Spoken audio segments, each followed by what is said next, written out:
Give me the loot, give me the loot, I'm a bad boy. Give me the loot, give me the loot, I'm a bad boy. It's all about the Benjamins, baby. What you wanna do? Wanna be brawlers, shot callers, brawlers. Give me the loot, give me the loot, I'm a bad boy.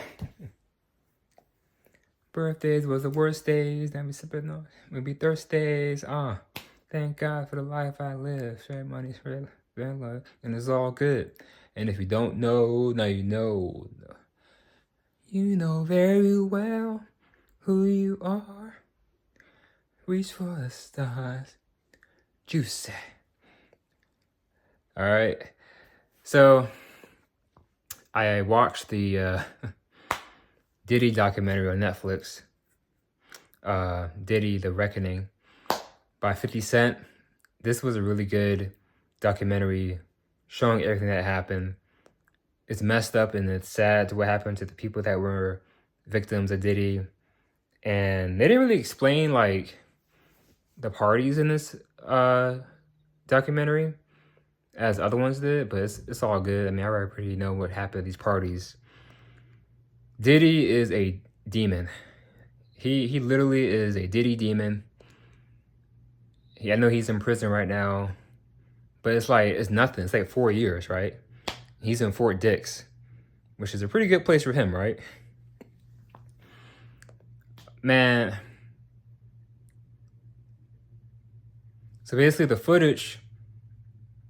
Diddy was making a documentary, right? Before he got arrested.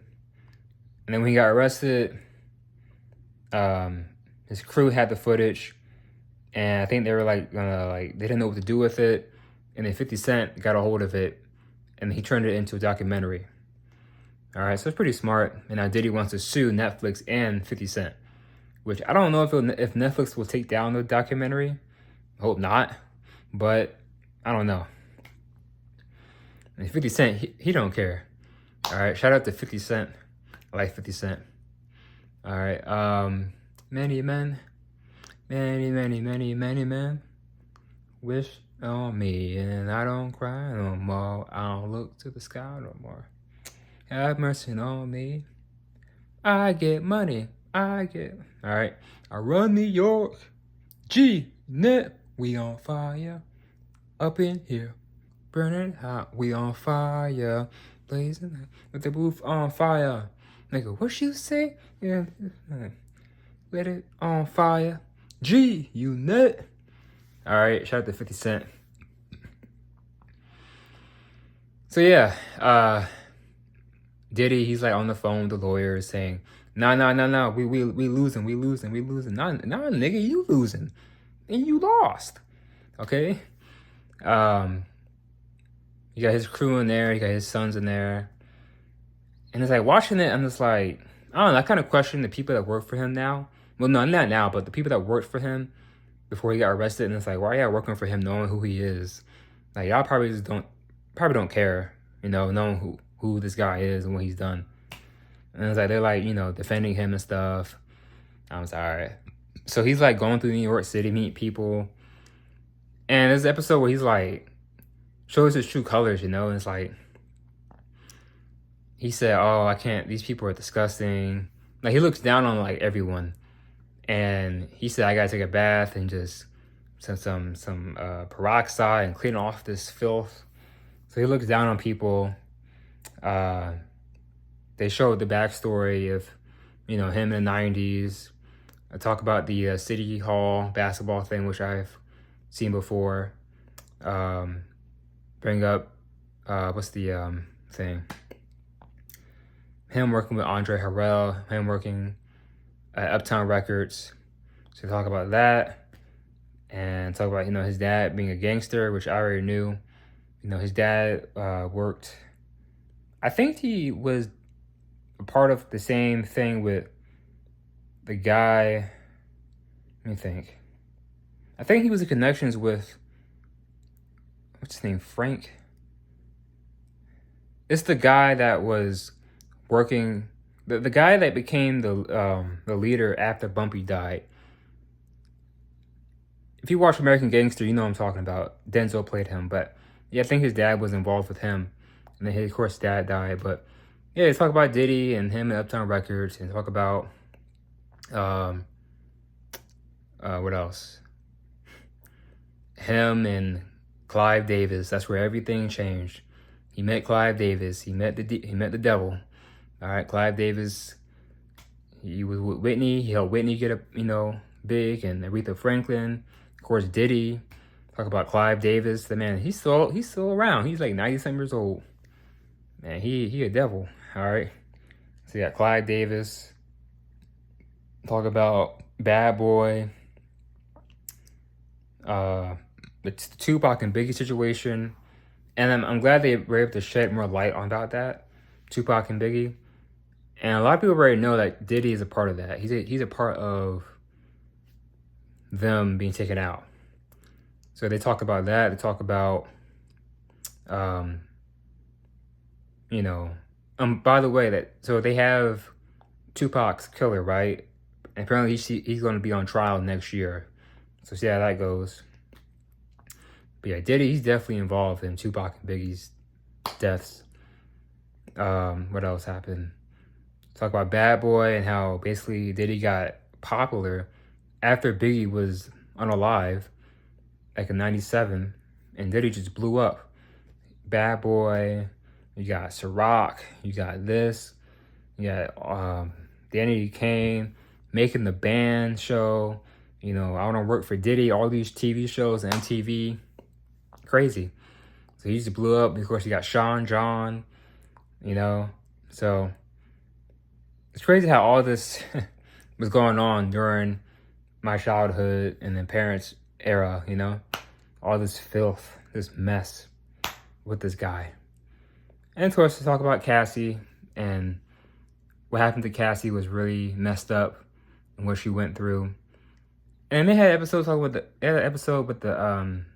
SCX worker, the guy, and stuff they were doing together, all this freaky stuff, and how Diddy and Cassie would take the guy's semen and save it and play with it. I'm just like, what? That's kind of nasty. That's a little weird, And Diddy said he loved doing that.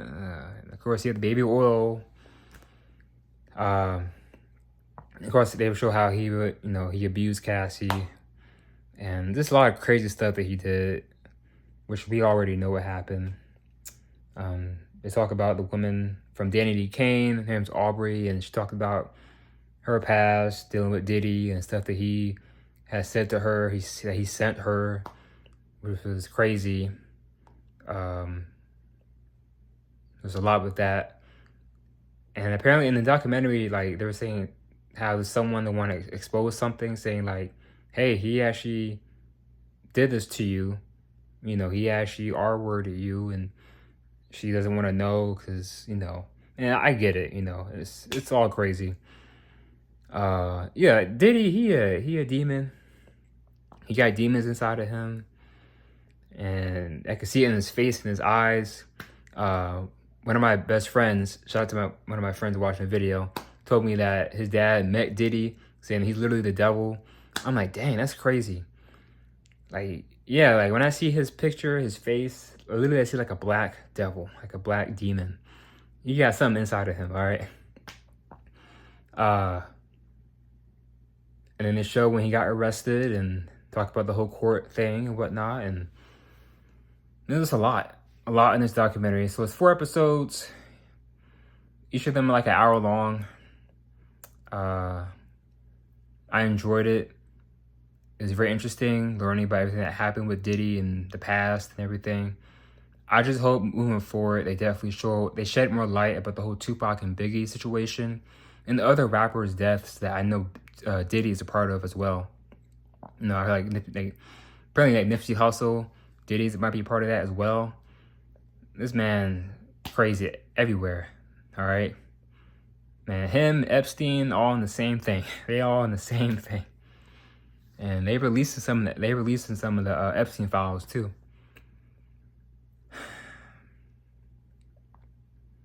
And also they had a guy talking about his experience working with Diddy working on the Love album, and then Diddy didn't pay him. Nothing. I'm just like, that's messed up. And then what he was going to pay him was actually very, very low, which is messed up. So it's like Diddy, he don't care. Like, he's a narcissist and he's a demon, and he only cares about himself, you know, like Trump. And he just doesn't really want to help people like that. He looks down on people. So the documentary definitely showed that a lot about him. It's just crazy that people will still like defend him. And listen, I'll admit, even though I don't like the guy, there are some songs that he's on that I do like Victory, all right, with Busta Rhymes, Biggie Smalls, and I like that song. I like Hate Me Now with Nas. You can hate me now, but I can't stop now. I can't stop, and I won't stop now. You can hate me now. I like that song. You know, I like the song all about the Benjamins. I like the song with him and Keisha Cole. Last night, I came around the corner. I don't know the lyrics, but yeah, last night I put the in a chai. If you know, you know, right? The song with Keisha Cole. I like that song. So there are some songs that he's on with other artists that I do like. I like Come to Me for the Godzilla. They show that as well in the documentary. The Come to Me song he did. I like that song. So yeah, I don't like him as a person. Some of the stuff that he does that I've seen him do is, you know, funny. The thing of him on Ellen and whatnot. Certain things I'm like, all right, it's kind of funny, but overall as a person, I don't like him. He's a demon. He's a bad person. And I do enjoy some of the music that he's on, that he's been a part of, because it sounds good and it's nostalgic, you know? But yeah, I'm going to give this series, let me see. I'm going to give this a 9.5 out of 10. Yeah, I'm going to give it a 9 out of 10, 9.5 out of 10. I just wish they showed more about, like they said more about the parties, the Diddy parties. I think that was the only big thing really missing out of the whole series was the Diddy parties. So I wish they touched more on that. But overall, very interesting. And listen, whenever Diddy gets out, if he gets out, he's going to have to go into hiding. He's going to have to go into hiding because all the stuff that came out about him, all these documentaries and these stories and these shows and these allegations with people saying what he did to them, you know, men and women, someone going to do something, all right? He's going to have to go into hiding or something, or leave the country if he does get out, you know? Or he may just stay in for life, which is fine. But we'll see. This is crazy.